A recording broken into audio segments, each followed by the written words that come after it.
Welcome back to this week's episode of Chango Libre. I'm Doc. I'm Louie. I'm Wolf. That sounds more like Blue's Clues, but okay.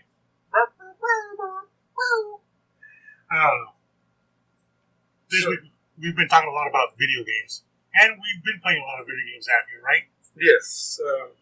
I watched Bell's toad ass get kicked several times By a space Bobo. people. And Yeah, yes. fuck it, Bobo. Hey man, you can't say that. No, I will. I'll say it. A boo-boo. I'm not going to say your real name. But yeah, we recently got I've had it forever and a day, just had it sitting around, but I converted it over to a RetroPie. We were playing some Battletoads X, Double Dragons, yeah. Some Sinistar. I think that was Wolf's first time playing that. What else did we play? There's Metal Slug, Yeah. X-Men, Children of Adam. Yeah. And Ninja Turtles. And Ninja Turtles, that's right. So, So, I guess we left off on the last episode with some of our favorite games of all time. yeah. I know I was talking about Vice City, which was, I think you're the one that showed me that game. Am I? I mean, I don't doubt it. It's just one of those things that's like, Because I remember seeing what Grand Theft Auto was when it was first coming out, because I remember it was banned in Brazil, I think it was. yeah. But it didn't look anything like that. It was just like an overhead view of the city, and literally, I was like, wow, that's like one step up from Atari. Yeah. Not really impressed. Yeah, Then when it got to Vice City, I was just blown away.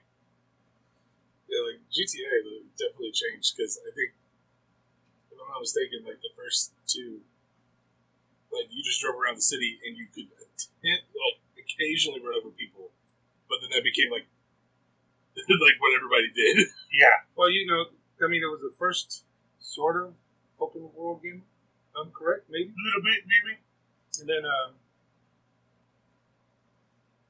first time that, the whole point of the game was really just violence and creating crimes, and Yeah. getting paid for it, and you were literally going up in street cred is the best way to put it. Yeah. Notoriety. Yeah, notoriety. You could sit there. I love the cheat codes, Yeah. Cheat codes are awesome. but that game specifically was just straight up 80s, straight up Miami Vice meets Scarface. Plus, it was the first time I saw a video game that had like actual actors that voiced those people. Yeah. And that blew me away too, because Yeah. one of them was Sean Penn. Really? Yeah. I actually didn't know that. Yeah, because Sean Penn was in Carlito's Way with Al Pacino, and literally the character that he plays in that movie is literally the character that's in that game. Really? I'm sure the name's different, but It's the same kind of. it's the same style, Yeah. the same haircut, everything. Like, so The best thing I remember about Vice City has got to be the music, to be honest. yes, Oh, the music was incredible. I think my favorite part again was, other than the music, was just those insane stunts that you would do with Oh, yeah. motorcycles. Like, I didn't care about the rest of the game. All I cared about was finding just the ramps. Yeah. So, I think that was one of the first games that like in that style of Grand Theft Auto, that was so open world like that. And you're right about that, I think. Because the previous GTAs were mission oriented, and by all means you could wander around the city, but it was kind of. it almost felt like you were just a dot going around the city. That's exactly what it was, to be honest. But yeah, GTA Vice City definitely kicked it up a notch. They did. And then, of course, came Saints Row, and they just took whatever Vice City had, and it was just, way over the top, where it was just, the customization was over the top, the level of violence.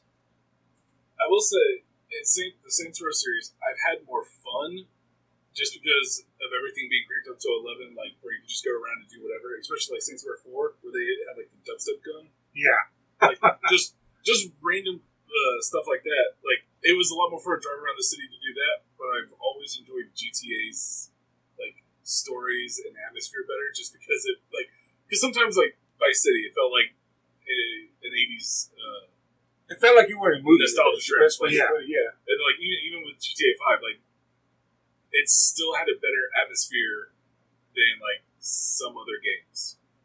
I think Saint Row, literally, what I liked about it was, especially as GTA went on, they literally you would put your cheat code into that phone. Yeah. And their cheat codes really weren't cheat codes anymore. They were just, you could unlock certain things, but like Saints Row went out of the way to say, here's our cheat codes. You would get like God mode, and you would get all the guns, all the tanks, like whatever you wanted. They said, here you go. If you find the code, you can you can have it in there. They didn't care. They were all about that, and that's one of the reasons why I enjoyed it. But to Wolf's point, the storyline I did enjoy more in GTA because it was more cinematic. Yeah. Like Saints Row was definitely that game that you could just put in, go do crazy shit. I still play Saints Row, man. Yeah. Like you could do like crazy shit for an hour, 2 hours, but then you get off and you go play a different game and you're like, okay, this is a great story. And again, Saints Row is one of those crazy games that like got some big name voice actors. Yes, they did. Burt Reynolds And David Carradine before he passed. Yeah. Now, one of the reasons why I brought up that game because they're coming out with the remastered version of Vice City, San Andreas, and 3. Yeah. And so, from what I've read so far, it's all 3 games, and they want $70. And that bothers me. But you've seen some of the stuff on YouTube where it's remastered and what it could look like. Yeah. And it looks so polished. And I don't think it will look anything like that. I think they're going to take the lazy way out. It wouldn't surprise me. They'll just scale up. They'll scale up, but like I don't think they're going to because I know exactly what videos you've seen. Yeah. And like because they have their own Patreon. It looks beautiful. Yeah. They look badass. But man, like isn't it like 20th anniversary? Yeah. Something like that. The only thing I can think of is for it to be as good as that is if they saw like 5 years ago, hey, we're about to hit the 20th anniversary on this. Why not? Why not remaster these and like do that? And it's a good way to segue into holding everybody off for the new Grand Theft Auto.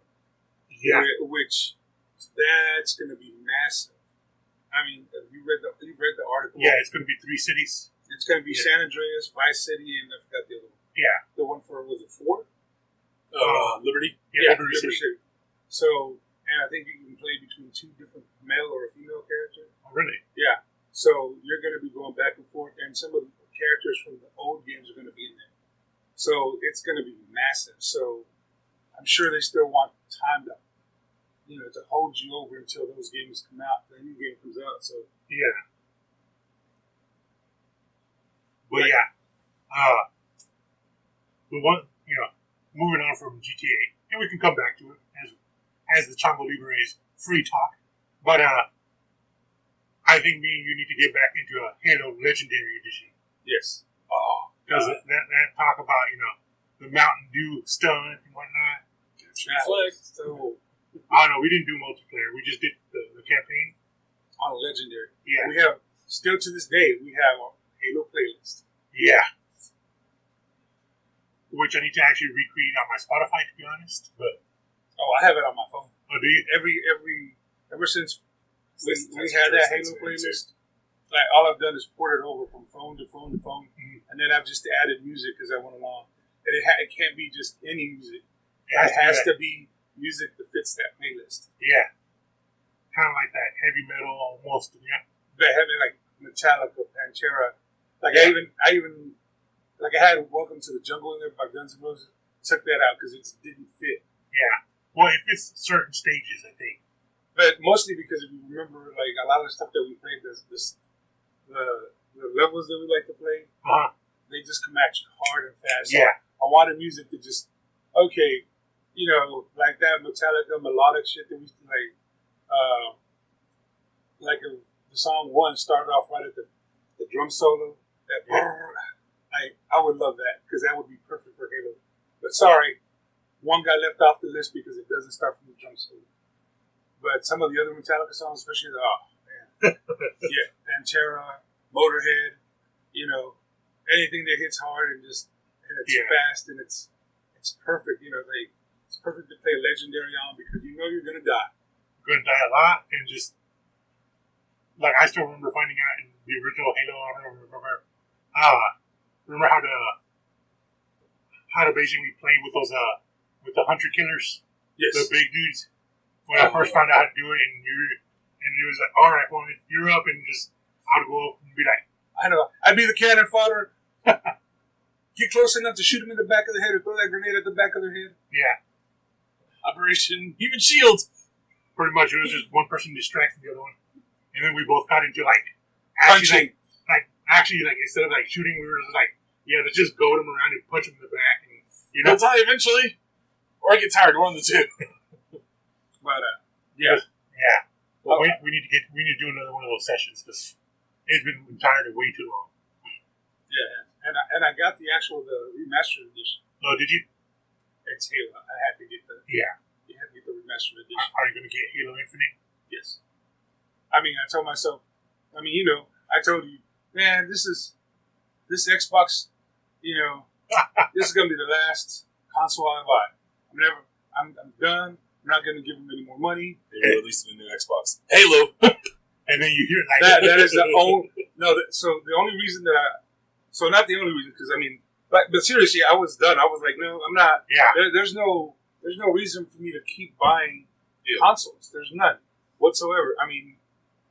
And then they're like, oh, by the way, here's a trailer for the new Halo. No, I love the way they introduced it, though. With that black screen, and then you hear the chorus, and you're like... And it has Master Chief, because I hate it when they're trying to replace Master Chief. I'm like, why are you trying to get rid of some good shit? Yeah. Like, why? There are certain... Put them in a different place, change up the Halo, change up whatever you want to change up. As long as it's better than 2, because 2 was really short, and it wasn't as good. But it's because they focused mostly on the multiplayer aspect there. Yeah. And then they nerfed the little gun. Yeah, because it was supposed to be a 50 caliber Magnum. Yeah, that was fun. But realistically, as long as it's better than 2, but when you said, "Oh, I'm going to bring back Master Chief," I'm like, no. Honestly, is Cortana there? Please let Cortana with that big butt be there. I was just like, they had me hooked. But just to finish off the sentence, the only other reason that I wanted to buy it, and I'm sure that I'll be repeating this over and over, is, and Wolf, I know you'll appreciate this, they're bringing back college football. Say what? NCAA college football is coming back. So, 10 years ago or whatever, however long ago it was, they used to have college football, and it was a better game than Madden. Mm-hmm. So, because they would be more innovative, they would have all the new things that really worked and that would really make that game fun were in the college football game. And then the next year, it would be in the new Madden game, integrated, right? So, but what always made the college football game fun is because you could play, in the NFL it's 32 teams, right? In college football, you could play like over 100 different teams. Yeah. And it's so much better, especially because you would, with the online community, you could download rosters for like all these major colleges, so you have all the players' names on the back of the jerseys like you're supposed to. Yeah. The reason they did away with that is because the players started wanting to get paid. Yeah, I think it's stemmed from the basketball one. Yep. Because like the lawsuit came out of Edoband.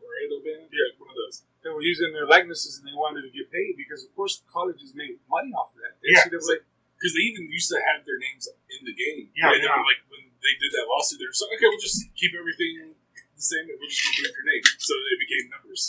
Yeah. They did, but they still had a case because about them. The likenesses, everything was on there. So they decided to do away with that game because they didn't know how the judgment was going to go for that. So they went away from that game and all they dropped it. Mm-hmm. So this will be, it's been about 2 years, right? Yeah, about 10. I think last one was like 14.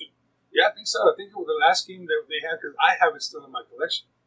It was for the Xbox 360. Mm-hmm. That's how long ago it's been, right? Yeah. So that is the other big reason why. I mean, of course, the Grand Theft Autos, all that other game, yeah, of course, but they're bringing college football back, and then, of course, with the new technology, the new engine, blah, blah, blah, all that good stuff. Of course, it is made by EA, so honestly, I don't really expect them to be like, here you go, it's world-changing, but yeah, if they have it like they really used to have it, then all the new innovations, all the better playbooks, the more fun aspect of football will be in that game. Correct. I will say, with the college football, it always felt like it was more polished than Madden was. Like, Madden has John Madden's name attached to it. It's a big-ass franchise. Yeah. Football. But they literally just like, okay, here's the new Madden. It's like, bam, he's going to go right down the dot. I was like, isn't that Emerald Lagasse? Well, he did Tough Acid Actin where it's like, bam, Tough Acid Actin. But, like, it's literally, they just take everything from the last Madden, copy it over, maybe put, like, a new, like, gloss on it, and then it's the same game. Like, same AI issues, everything like that, but, like, college football felt more polished. Whereas, like... And I think, in a way, it was, like... I don't know, of course, this is my speculation, it's just... It almost felt like there were two development teams, like, one for college football and then one for Madden. I mean, wouldn't be surprised. It felt like... Because the college football season and the NFL season kind of matches up. But it felt like, with the college football games, they made it for that year, and it, like, even though you know you're going to get one next year, it's still going to be better and more presented than Madden will be. So for you football nerds, talk about college football is coming back to the consoles. The consoles, yeah, exactly. I loved it for, like, because I got to see, like, some of the schools that I like. Yeah. But, like, it kind of gave you the college game day experience. Yeah. So just because I am still curious. So are the players going to be getting paid now, or? Oh, they're getting paid now. Cool. Yeah, like some kind of, like, I think either the NCAA or like a ruling came down where they had to, like, they can't use their likenesses without paying them. So a lot of people there are some people that are saying that it might ruin college football. But the thing about football, right?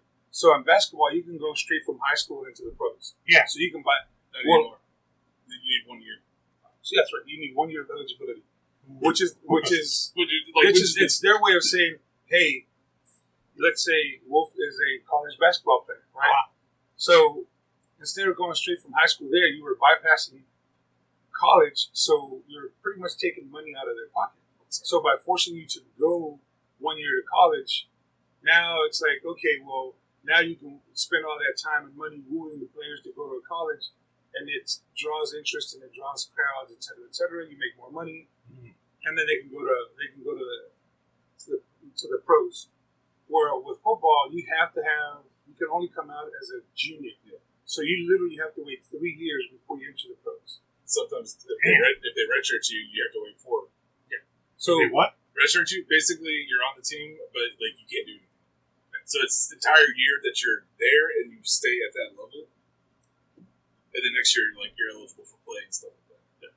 So, and I mean, the reason a lot of players want to jump is because football careers are short.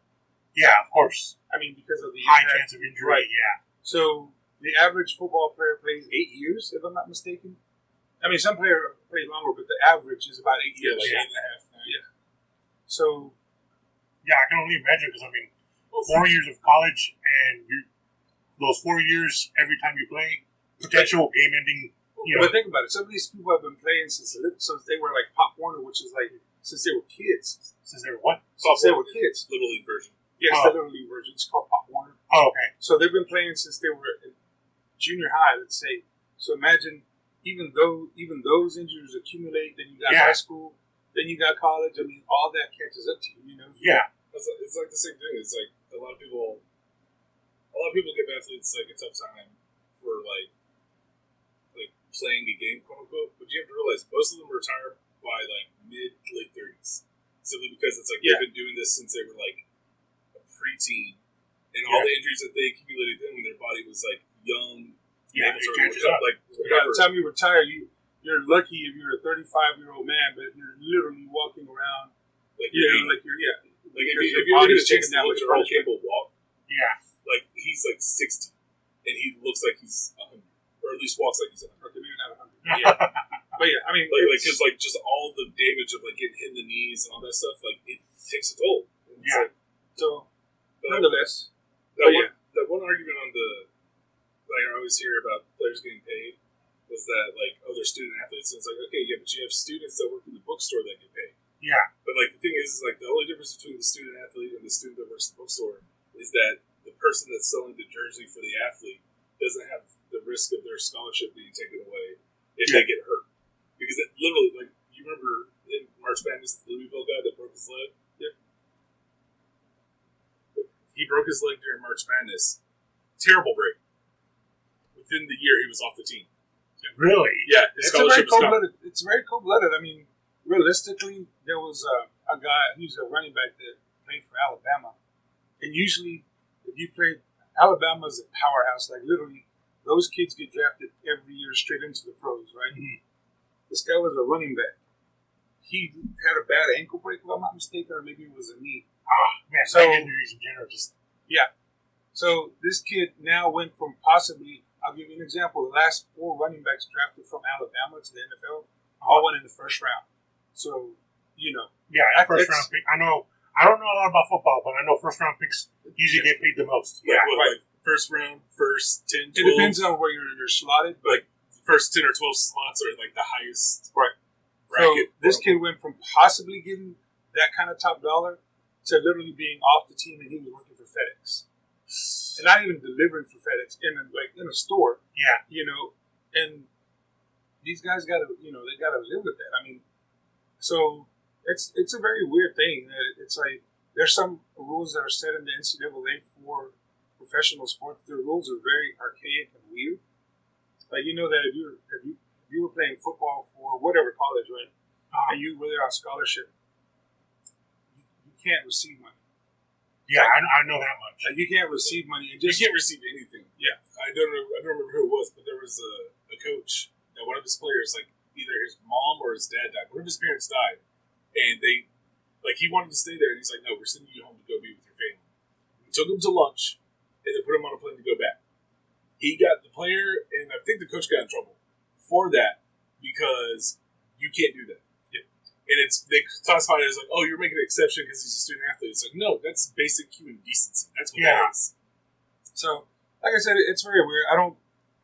The only thing that I kind of have an issue with, because apparently there's like a level to them getting paid. Like the quarterback makes more money than the offensive lineman, which I think that could be a sore spot. That I think that maybe, and I could be wrong on that rule. But I think it would have been, if that is the case, I think it would have been better if they all get paid equally. In other words, let's say $600 a week or whatever it is, right? Yeah. But from the bench player to the number 1 player, all get paid the same. That way, there's no mistaking that it's a team. Yeah. So that's the thing. It's like my thing on like the players getting paid was always like, how would you structure the pay? Because I kind of same thing. I thought they should be paid equally. Because again, you're not in the NFL. You're a student, and like maybe if I'm mistaken, I think only 5% of college football players make it to the NFL. Mm-hmm. And like if you think about it, there's like let's say there's 100 top schools. There's 60 players to a roster. That's 6,000 people, and only 5% of them make it to the NFL. Like every year drafted, there's maybe 250 people that get drafted. So, you know, I mean, it doesn't mean that you're not going to wind up in the NFL because there's a lot of undrafted players. And there's a lot of stories that come from that. But they go free agent, right? Pretty much. Yeah. But I mean, again, to just draftable players out of every college in the country, there's only about 225, I think, 250. I mean, it's a very small percent. That's crazy. And that's the thing is like if you take that small percent that make it to the next level to make that money, then you only or so left over that are at risk for injuries, stuff like that, losing their chance of getting school to like either go to a career or something like that. So, and I know most of those players are given quote unquote schooling in the crappiest of subjects, unless those players are actually dedicated to their studies. North Carolina and their Swahili lessons. Yes, that was. What was that? So literally, I think it was like a group of defensive linemen or something. It was from North Carolina. It was a group of football players. I don't remember what position it was, but I think it was the school literally put them in Swahili and got them like tutors and stuff like that, so they could pass it, so they could still be eligible to play. And their degree was in some kind of language study. Pretty much, I don't remember what language it was, but it was something. Not that it's not important, but it was something where they got in trouble for it because like all these different players were, coming up with the same degree. Yeah, and it's just one of those things where it's like at the end of the day, like college is a place that you go for learning and like maybe get a degree, go somewhere else. But at the end of the day, like when it comes to their sports, it's a money market. Yeah, it is. Like they make money off of the players. Players can't make money off of themselves. Yeah, I remember there a few years back. I may be misremembering. There was a player that got drafted into the NFL and only played for 1 year, and was like, "Peace out, bitches, I'm out." Right? So.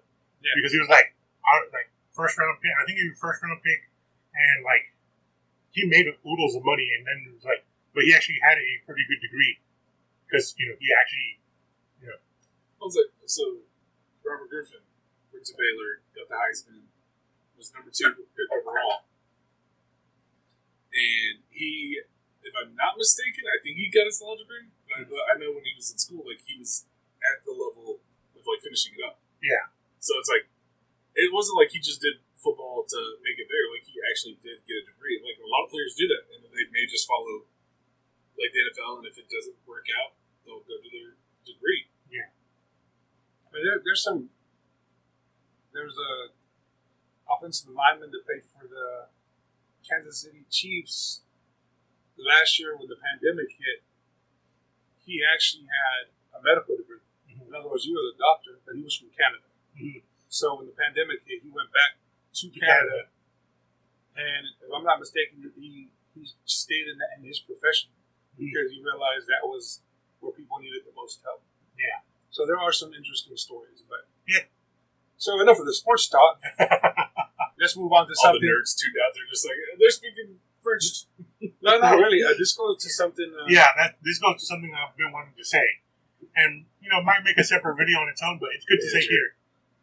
Honestly, like, there's one of the biggest reasons we started the channel is because it was there's car nerds, there's football nerds, and by all means, it's like there's our classic D&D nerds and our classic game board nerds. Avoid the Nord.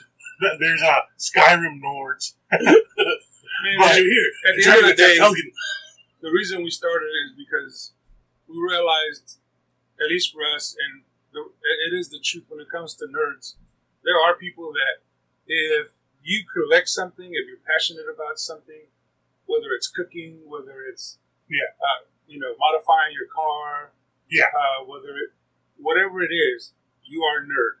Yeah. You may not think you are, but you are. If you know more about if you know more about a subject than most people, you are a nerd. Yeah. So I remember you were talking about your Mustang and how you're gonna. I don't think you were talking about your Mustang, but about a certain type of engine that sticks out. Oh, there's a name to it. Off the top of my head, I can't remember, but but it has a specific name to it, and I was like, I thought it was just engine sticking out of your car engine. No, I mean, and like I said, there being people that, it's exactly that. I have friends that are really into their cars and modifying, and that's great. Or Okram G.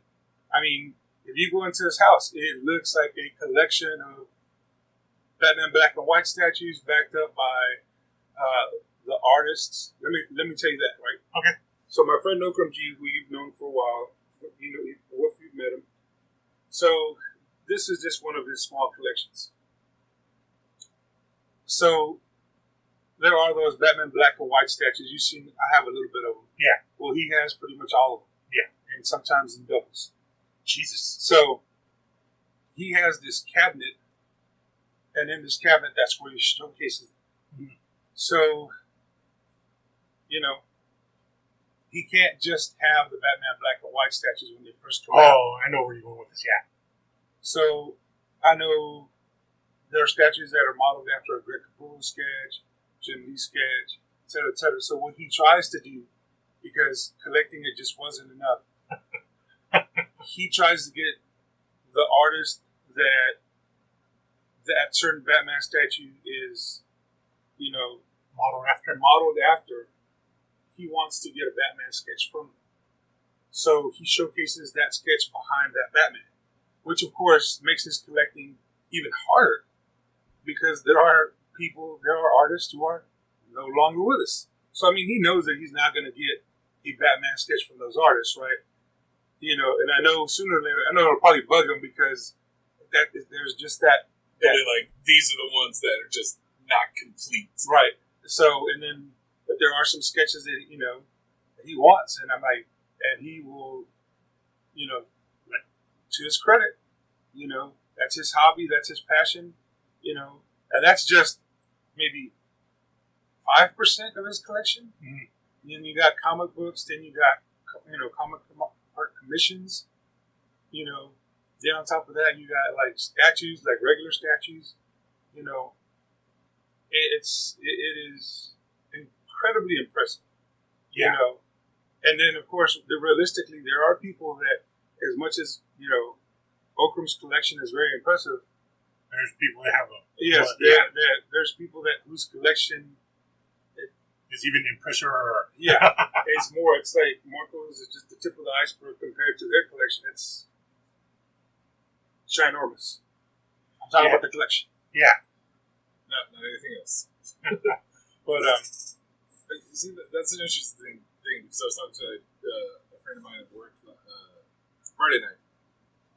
Because like he collects things like different statues. He's got pretty much all the I think the Marvel Legends statues for the most part.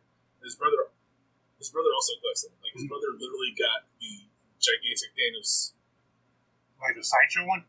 Like I think it was the big one that we were looking at that had like the sideshow one. Yeah, like he got that.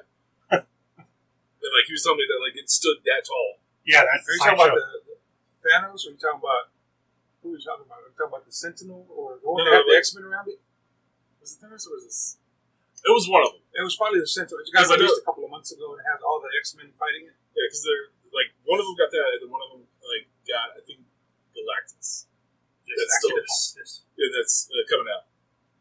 But like they're waiting on that. But he has a whole bunch of different Marvel figures. Both of them have like Power Ranger helmets and things like that. They got like a whole bunch of different collections. But we were talking about it because it was like one of those things of like they collect things specifically that they like. Same thing with me. Like I have pop figures, but I literally collect the ones only that I like from either TV, movie, game, something like that. I literally just collect those. Yeah. Like I've had people give me shit before because it's like I have like pop figures. I'm like, it's the stuff I like. Yeah. And it's like Overwatch when they came out with theirs. I literally got the run of them just because I'm like, these are all characters I play. I all love these characters. They're going right with my thing. Yeah, they're going right into this boxing story. I wish. But like I also ended up getting Huey, Louie, Dewey, and Scrooge. Yeah. In pop figures just because DuckTales was a childhood classic. I mean, and that's the thing that, like I said, sometimes it can be not just a hobby, but it can be a habit. Oh yeah, for sure. I mean, you're talking to the guy that has over. I had to. I remember I told you I had to kind of redo a recount. Oh, your backlog? Yeah. You know how it was like before? It was like in the 200s.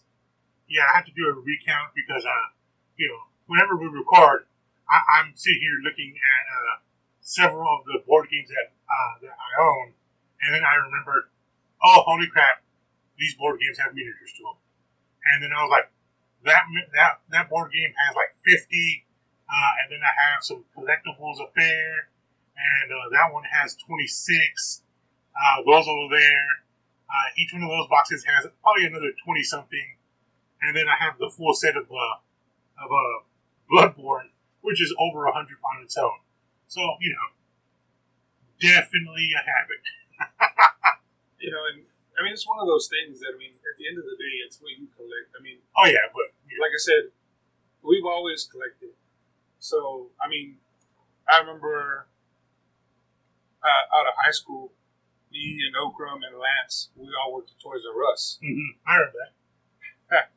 So, I remember when I started kind of getting the collecting bug, because I remember when Hot Wheels, right? Or, no, when it first started was when I worked at Toys R Us.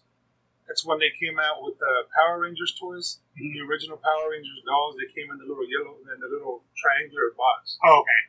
Like, of course, the more rare something is, the more people want it. And I swear to God, it's like dealing with crackheads sometimes. Yeah. Because I remember grown men would go in there and they're like, hey, or they would bring their kid. That's what always. Don't bring your kid, especially don't lie, because little Jimmy's looking for the pink Power Ranger. Yes, that's exactly what it was. It was a pink Power Ranger. I'll dropkick little Jimmy. The pink Power Ranger came one in a box, with or without the skirt. I wasn't looking at the Power Rangers. I was just like, all right. So they came one in a box. So at the time, I was going to a comic book store. It's no longer there. It used to be called Vertigo. And so, in befriending the owner, he told me, hey, if you can give me some of these Power Rangers, I'll either pay you or, I'll trade you. Which, of course, as much as I love comics, nah. Yeah.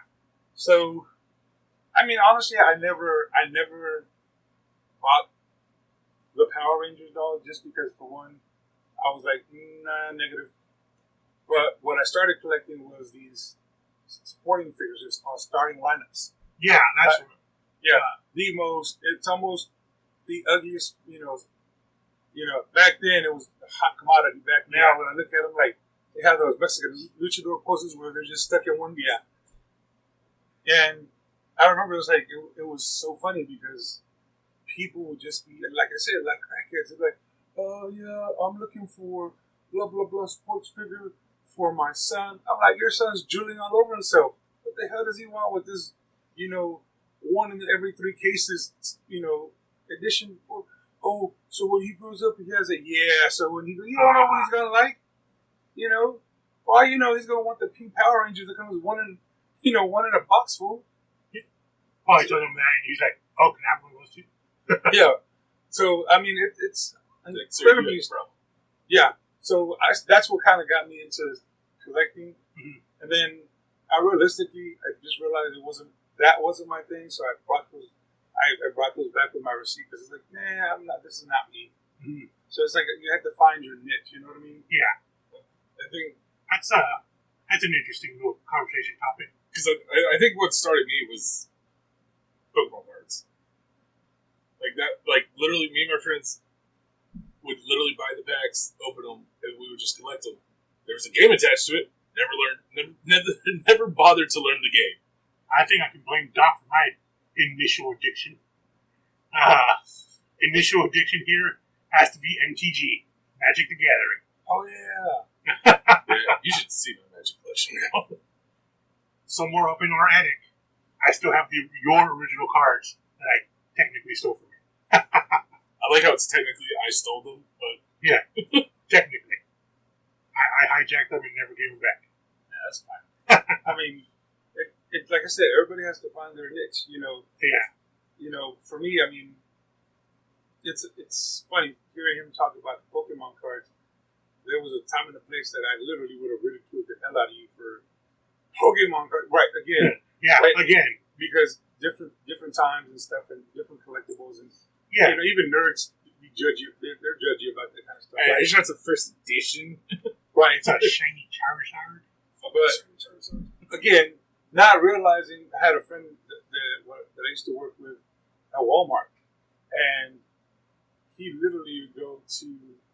I remember one time we used to unload trucks, and so all of us were pretty tight knit group. We'd go play video games and gamble or whatnot. All of us together. It was about 7 or 8 of us, and one time we was like, "Oh yeah, man, I'm going to Oklahoma to go gamble at the casino." Oh, was his friend? Yeah. No, okay. This is one of We'll beat that up. It was me and Frank's mutual friend. Oh. And he just lied to us. We're like, when did this fool become like a card player that he's going to go to Oklahoma and play at the tables? So we've been taking his money for weeks. So when he comes back, we're like, hey man, how'd you do at the tables? Blah, blah, blah, blah. And I guess he forgot that he had told us he was going to go gamble at the tables. He's like, oh man, I went to this Yu-Gi-Oh competition or whatever it was. He told us that we were rolling. We're like, it wasn't the fact that it was Yu-Gi-Oh. I mean, hey, that's what you're into. That's but what you're into. You lied about. The fact that you lied and then forgot that you lied and then just busted clean. yourself. And we're like, but he was telling like, yeah, some of those, like he had won something. I forgot what it was. He had placed in the competition. But he was like, yeah, the first prize was blah, blah, blah, and a deck of blah, blah, blah. And I was like, all right, you're still getting clowned because you lied about it. Yeah. He walked right into y'all's trap card. I mean, to us, we were just like, you could have just kept the lie or just remember that you lied, Yeah. Because what makes it interesting is it's your hobby, so you shouldn't have to defend it to anybody, but at the same time, why are you lying? So it was pretty funny, but like I said, now, seeing how much some of those things are worth, you know what I'm saying? Like, I even saw, who was it? On TikTok, Jake Paul bought a very rare card from this guy in Las Vegas, I believe, who had 4 of the same card. Like, nobody else in the world had 4 of those cards. Charizard. There's some really rare card. And he bought it off him for like $250,000 or something. Jesus. It's not actually that valuable. Well, I don't care. I didn't actually get $250,000, so I'm like, whatever. Yeah. I mean, it's only as valuable as much as you want it to be. Yeah, it's one of those things where like you'll see either like on TikTok or you'll see the unboxings, like they'll pull like brand new set. It's like, oh, it's a shiny Charizard. It's a $12,000. No, it's not. I mean, it's a 10-cent piece of cardboard. Well, so like it's a 10-cent piece of cardboard, but like they're like, oh, it's 12,000. It's like the only people that are going to pay 12,000 are collectors. I can tell you right now that card only goes for $60. Yeah, but that's the thing. It doesn't go based on anybody's individual value. Yeah. It goes based on rarity. And it's the same thing with comic books. Right now, the big thing going on with comic books is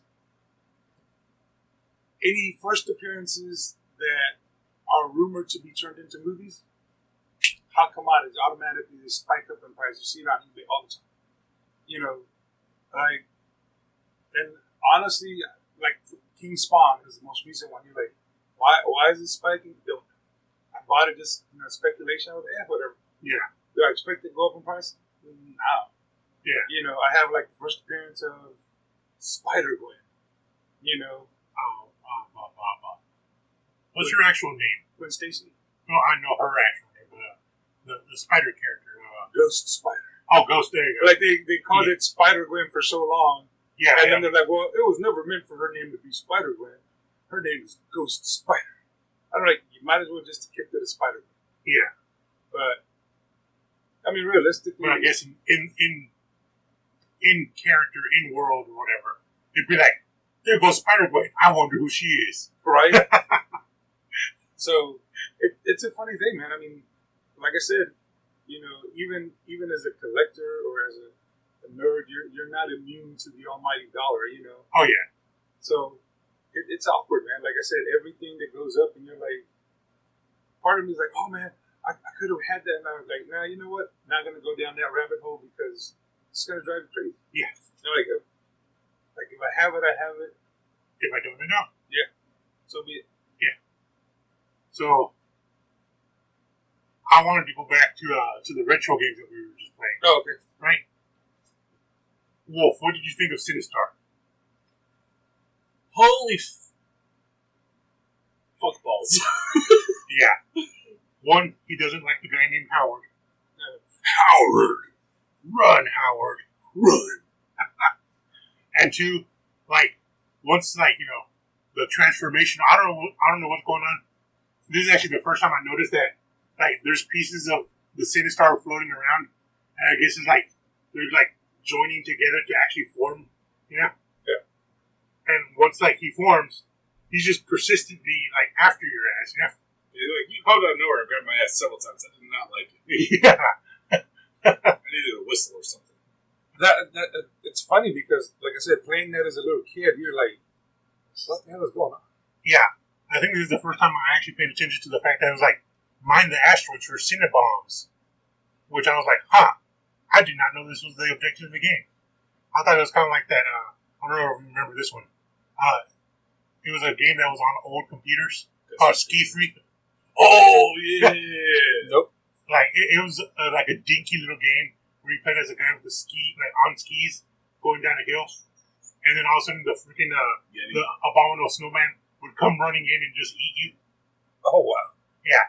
And of course, like, there's no act, like, you launch the game and it just starts. But apparently if you hit the F key, it makes you go faster, which makes you outrun the snowman. I never knew that. Yeah, I didn't know that either until recently when I was like, holy shit. So, I wanted to bring up a funny story. Okay. So, you remember when I first bought Diablo, right? Oh. I would say we, but you weren't Yeah. old enough to buy Diablo. Yeah. And our mother would have killed us if, you know, the name's already Diablo. Yeah. You know, and our mom being very religious, ain't no Diablo in this house. You bought it for the PS1. I remember that. No, we bought it for the computer. No, you bought it for the PS1 first. Okay. And then that's when we learned about it. And then I bought it for the computer, or you bought it for the computer as well. And I think it wasn't until Diablo 2 that I bought it. Yeah. So, and there's a whole bunch of stories behind that too. So yes, that's one of the stories I want to cover. Okay. I want you to sit there and tell your story about how you set people up to face Diablo. Okay. So, and by all means, I realize now the error of my Stop lying to the people. Yeah, that shit was still funny. But I remember I realize now it's pretty dickish. I'm not gonna say dickish. All right, you're a complete dick. Yeah. Was it worth it? Yes. And then on top of that, you weren't even in high school. You were a complete dick. So I remember basically creating lobbies, getting all the way to the very end with Diablo and whatnot, and being like, Diablo runs, join the lobby and do Diablo runs with me. Yeah. And basically the portal would be open to Diablo, and then basically like I would let them step through the portal and then open up another portal which would cause the first one to close, and they'd be helpless against Diablo because they were lower level, and he would kill them. And you could still hear, are you gonna come back? Yeah. No, you're missing one step. You remember there was a couple of times you went into that portal with him, and then you were like, hey, I'll be right back, portal. And basically I would just go back and pick up their loot, because in the old Diablo 2, like whenever you died, you dropped all your loot. Yeah. And so I would go back in and then just scavenge their loot. This sounds like fucking instant transmission ships. Like, hey, we're gonna go find Diablo.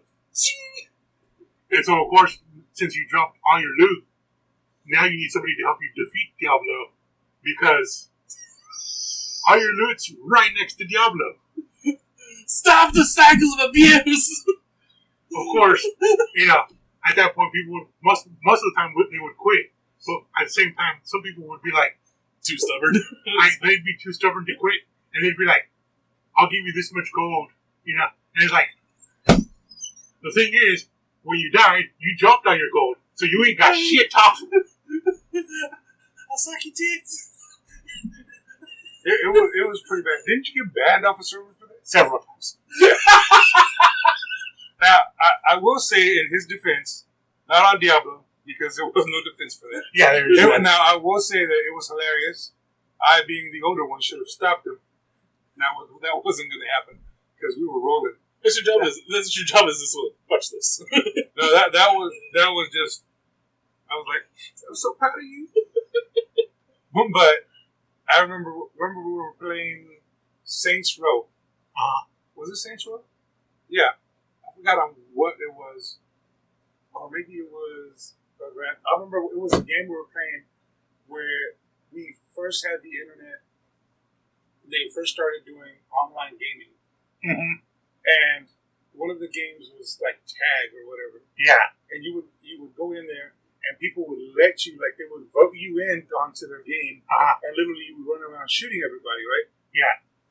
Except, as we tend to do, we wouldn't just shoot you.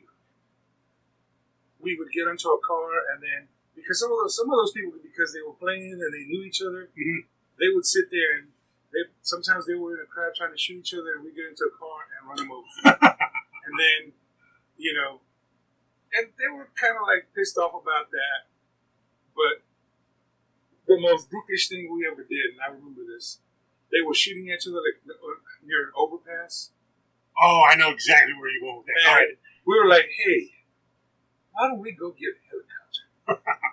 So we went to go get a helicopter. It took us a while, but we got to the airport, got in not just a helicopter, it was kind of like a Tomahawk, wouldn't you say? Yeah, that was or at least anything. It was a gunship, pretty much. Yeah. And so then we flew to where they were, and then we just bombarded them with machine guns. Yeah. We killed everybody. And then back in those days, it would just this little screen would pop up, and they would literally vote us out. Everybody would just vote, and we always kept getting kicked out. I don't know why. You weren't doing anything wrong. Well, it was called tag. You know what I'm saying? Tag. When we would get the rocket launchers, you remember? Yeah. Because Oh, eventually somebody would, knock us out of the helicopter, and they would take the helicopter, right? But we would take out the rocket launcher and just be like, yeah. Needless to say, when we realized, because they would all sit there and, since, like I said, they would know each other, which is great. That's fine, Except that we wouldn't complain when they would just shoot us. I'm like, okay, whatever. That's the name of the game. It just. We're like, well, if you're going to do that, why don't we get creative on how we're going to kill these people? So, like I said, good times. Oh, yeah. Yeah, as soon as you mentioned the overpass, I was just like, I have no idea where the story of the overpass. I was like, oh, I know exactly, yeah. Yes, that was pretty awesome. And I think it was Saints Row, another thing about it. Yeah, because I remember, I don't think GTA had integrated like online play at the time. Yeah. I want to say they were probably one of the first ones to do that. To have like an online community. I don't think so, but at the same time, I can't think of... Yeah. You're probably right. I just can't think of... Another example, yeah. Yeah, like, I don't know who it would be, because like, it was definitely Xbox that... Was it Xbox that led the way? Oh, yeah.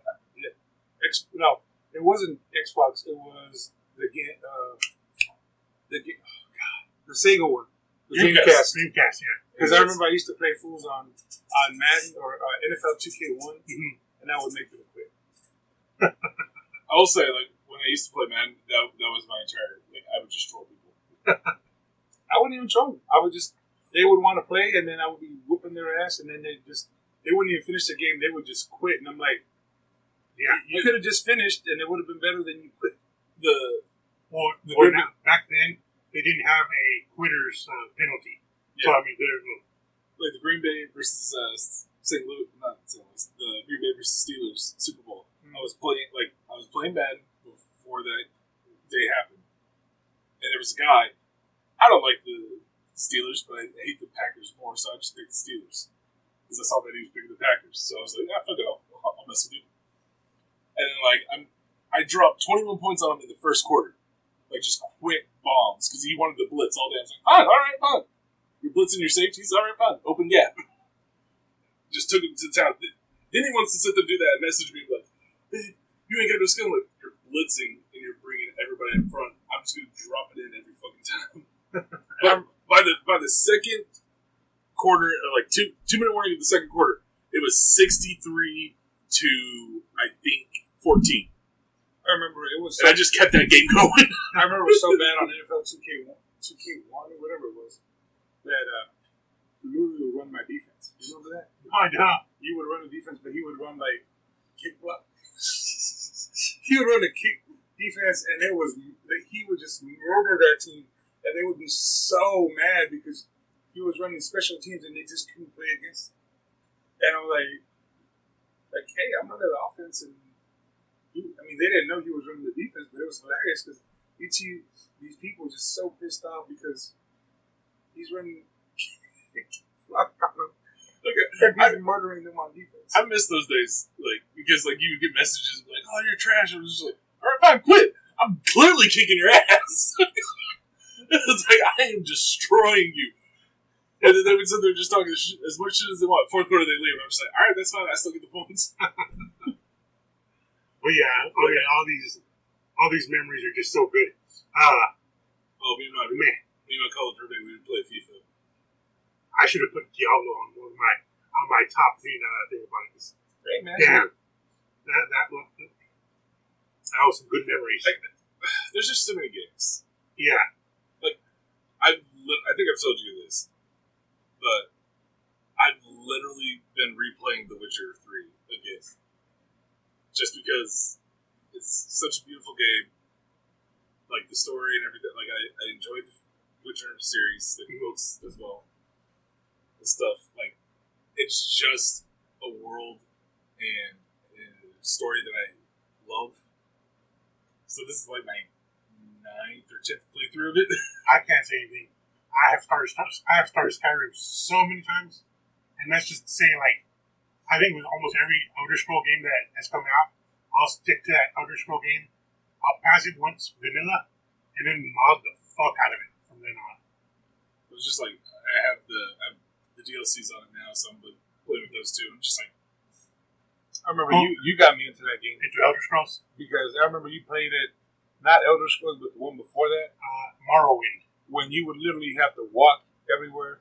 There was no teleport. You were literally walking everywhere. And I'm like looking at you playing this game. I'm like, F this game. I ain't playing that shit. Yeah.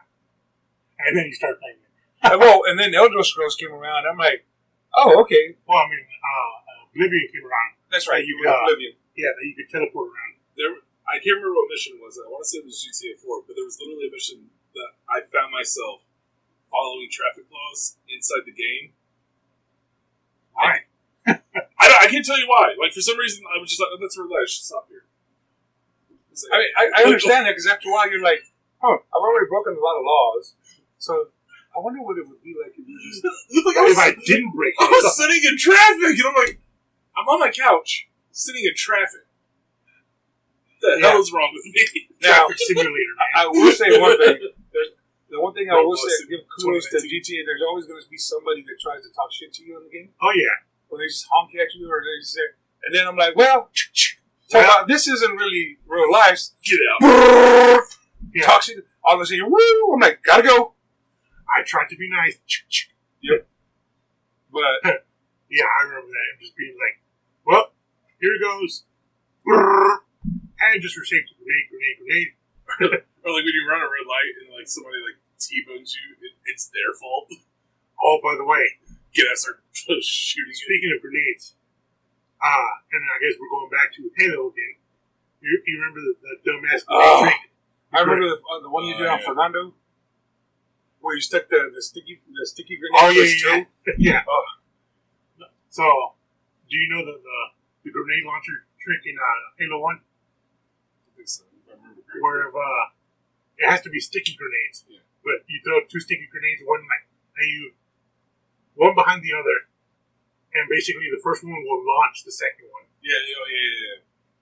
But yeah, I use that to basically land a sticky grenade on somebody that was hiding and sniping with the rocket launcher. Yeah. It was funny. It was just right on his toe. I was like, oh well. I loved the stickies and hated them all at the same time. The Needler was fucking insane. The Needler was cheap, man. I will say that you learn to use all the different weapons I did like the Needler when it came to battling their armor. Yeah. Just because it really messed up their armor fast, and you could just switch over and just kill them faster. Yeah. The Needler in multiplayer, though, I would say it was cheap, but was easily avoidable if you take sharp angles. Yeah. Because the needles don't take sharp angles. They're like, they take big turns. I'm trying to think. Was it Halo 4? I think it was Halo 4 that I bought my brother-in-law for Christmas one year. And like that year, like he crates it open, like he asked if I wanted to play it, so we played the co-op thing. Mm-hmm. That was the weirdest experience I ever had, because like I don't remember co-op in the first 3. There was, but like I don't remember playing it, so I don't remember what it was. But like in this one, they clearly acknowledge you, like within the game. They clearly acknowledge like 2 participants, but every single cutscene only has one. Only had one. Yeah, that's the way it was. Yeah, trust me, because it always made me laugh because there's several scenes where it's like Master Chief, we need this and this, and my character's just sitting in the background like. Well, like I was like in 4, like it literally just went to Master Chief, no second party. But like the thing that was the weirdest thing, because like I remember like seeing promotions and like not that they built it around co-op, but like it threw me for a loop because when they did when we were like going through like in game stuff, I was like, all right, you guys got to do this. And I was like, okay, cool. And then it would just go to the cutscene and then just like Master Chief floats by, nothing. I'm just like, I'm confused. Yeah, I just remember there's that one stage of Halo where like you're supposed to you're driving the little Banshee into the ship and whatnot, and like whenever any player gets there first, the second player I'll just automatically like. Well, it's funny because like during the cutscene that there's still like stuff going on in the background, and you'll see like Master Chief like that, like just talking or whatever, and in the background you see the other Banshee like and just falling down and just like, yep, there goes the second player. Yep. Sure. I can't remember. Was it 2? What? When you had like you were targeting the tank. No, that was one. Yeah. Oh, trust me, that was the alien tank or no, like the big ass tank, like Scorpion tank. Yeah. It was Halo 1. That was on 1. Yeah. because we used to have it where one of us would drive the tank and the other one would be on top of the sniper rifle. Yeah. And then the best part would be raising the cannon barrel up so that the other person could walk and have better elevation. Yeah. We found all sorts of stupid little things to do. It was fun, man. Yeah, there was that. So yeah, Halo 1, you could drive the Scorpion tank. You could drive the... You could literally put it almost anywhere if you really stuck to it and find the right edge. Yeah. Especially it was the Scorpion tank, the Warthog. I forgot what the little hover glider was at the bottom. Yeah, the Ghost. And the Banshee. I remember the Ghost.